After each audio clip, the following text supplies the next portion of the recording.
તો અંકલેશ્વર નજીક હાઈવે ઉપરના ભંગારના ગેરકાયદેસર ગોડાઉન પર તંત્રનું બુલડોઝર ફર્યું છે. તો નોબલ સ્ક્રેપ માર્કેટના વિવિધ વિસ્તારમાં ગેરકાયદે દબાણો તંત્ર દ્વારા દૂર કરવામાં આવે છે. અંકલેશ્વરના પ્રાંત અધિકારી, મામલતદાર, હાઈવે ઓથોરિટી તેમજ પોલીસ કાફલાની તૈનાતી વચ્ચે આડેધડ ઊભા થઈ ગયેલા ભંગારના ગોડાઉન તોડી પાડવામાં આવ્યા.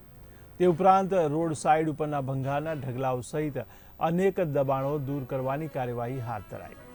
તાજેતરમાં અંકલેશ્વરના નોબલ સ્ક્રેપ માર્કેટમાં લાગેલી ભીષણ આગના બનાવ બાદ સ્થાનિક વહીવટીતંત્ર દબાણમાં આવી ગયું હતું. ત્યારે ઠેર ઠેર સ્ક્રેપના ગોડાઉનમાં પ્લાસ્ટિક વેસ્ટ સહિત હેઝાર્ડ વેસ્ટના ઢગલાઓમાં લાગેલી આગે વ્યાપક પ્રમાણમાં પર્યાવરણને નુકસાન પહોંચાડ્યું.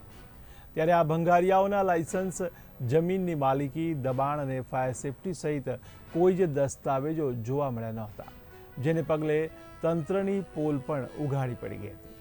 ત્યારે તંત્રનું બુલડોઝર ગેરકાયદે દબાણો ઉપર ફરી વળ્યું હતું.